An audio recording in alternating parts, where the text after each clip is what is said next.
বিভিন্ন প্ল্যাটফর্মে ভিডিও যখন আপলোড করে থাকেন আপনার ভিডিও রেজুলেশন ডিক্রিজ হয়ে যাচ্ছে, কেমন একটা ঘোলাটে দেখাচ্ছে। এর কারণগুলো নিয়েই মূলত আজকে আপনাদের সাথে আলোচনা করব। আমরা যখন একটা ভিডিও শ্যুট করি দেখা যায় আমরা সঠিক নিয়মে 4K অথবা এইচডিতে আমরা ভিডিও শ্যুট করি, কিন্তু যখন এডিট করার পর বিভিন্ন প্ল্যাটফর্মে ভিডিওগুলো আপলোড দিয়ে থাকি তখন দেখা যায় ভিডিও রেজুলেশন ডিক্রিজ হয়ে গেছে। কী কারণে ডিক্রিজ হয় এই বিষয়গুলো নিয়েই আমি আজকে মূলত আপনাদের সাথে আলোচনা করব। ভিডিও শ্যুট করার পরে যখন আপনি এডিটিংয়ে চলে যাবেন, এডিটিংয়ের সময়টাতে আপনাকে অবশ্যই রেজুলেশন সঠিকভাবে সেট করে নিতে হবে, এতে করে কখনোই আপনার ভিডিও রেজুলেশন খারাপ হবে না। তো চলুন বন্ধুরা, সরাসরি ভিডিওতে আমি আপনাদেরকে দেখিয়ে দিচ্ছি সঠিক রেজুলেশনটা কি হবে।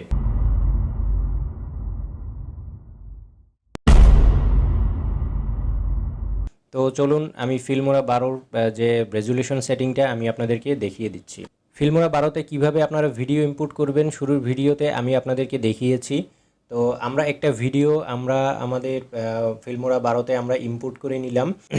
ইনপুট করার পরে ভিডিওটি যখন আমরা ইনপুট করব ফিল্মোরা 12তে, ঠিক ইনপুট করার আগে আমরা এখানে চলে যাব, আমরা এখান থেকে চলে যাব ফাইল থেকে চলে যাব প্রজেক্টে, এবং প্রজেক্ট থেকে আপনারা দেখতে পাচ্ছেন এখানে 16:9 ওয়াইড স্ক্রিন একটা রেজুলেশন এখানে দেয়া আছে, এক্সপেক্টেড রেশিও, এবং রেজুলেশন দেয়া আছে 1920/1080।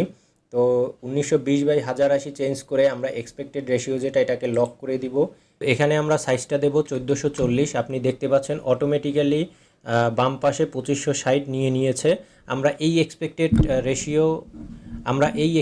রেশিও অনুযায়ী ভিডিও এডিট করব।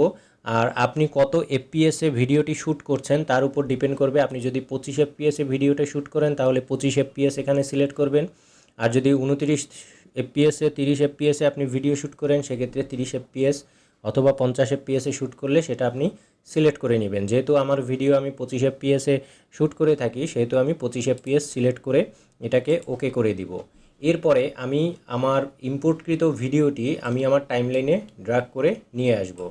আপনাদের সুবিধার্থে শর্ট করে নিলাম আমি ভিডিওটি, স্প্লিন্ট করে আমি এটাকে স্প্লিন্ট করে দেই এখান থেকে। তো ভিডিওটা যখন আমার এডিট হয়ে যাবে আমরা শুরুর দিকে প্রজেক্ট সেটিংয়ে গিয়ে আমরা একটা এক্সপেক্টেড রেশিও আমরা দিয়েছি কাস্টমাইজ করে আমাদের রেজুলেশন অনুযায়ী। এরপরে আমরা যখন এক্সপোর্ট করব আমরা এখানে এক্সপোর্ট অপশনে ক্লিক করব। এরপরে আমরা এখানে দেখতে পাচ্ছেন লোকাল অপশনটি চলে আসছে এবং এখানে বিভিন্ন ধরনের ফরম্যাট চলে আসছে, MP4, WMV। আমরা সাধারণত এগুলো কোনোটাই না করে আমরা MP4 ফরম্যাটেই আমরা ভিডিওটাকে এক্সপোর্ট করব। আর এখান থেকে আমরা একটু চেক করে নিব যে আমাদের রেজুলেশনটা ঠিক আছে কিনা। 2560 দেখেন 2560 ইন্টু 1440 এই রেজুলেশনটা আমাদের ঠিক আছে, এবং 25 এফপিএস এটাও ঠিক আছে, সাইজটা 7.5। এরপরে আপনারা চলে যাবেন সেটিং অপশনটিতে যাওয়ার পরে আপনারা যে বিট রেট রয়েছে এই বিট রেটটাকে আপনারা 20,000 kbps অথবা 30,000 kbpsে আপনারা করে দিবেন। 30,000 kbpsে যখনই করবেন তখন এই রেজুলেশন আরও হাই হয়ে যাবে। এরপরে আপনারা ওকে দিবেন, তারপরে ফাইনালি চেক করবেন। আপনারা দেখতে পাচ্ছেন সাইজটা অনেকটা বেড়ে গেছে, 27.6 MBর মতন চলে আসছে।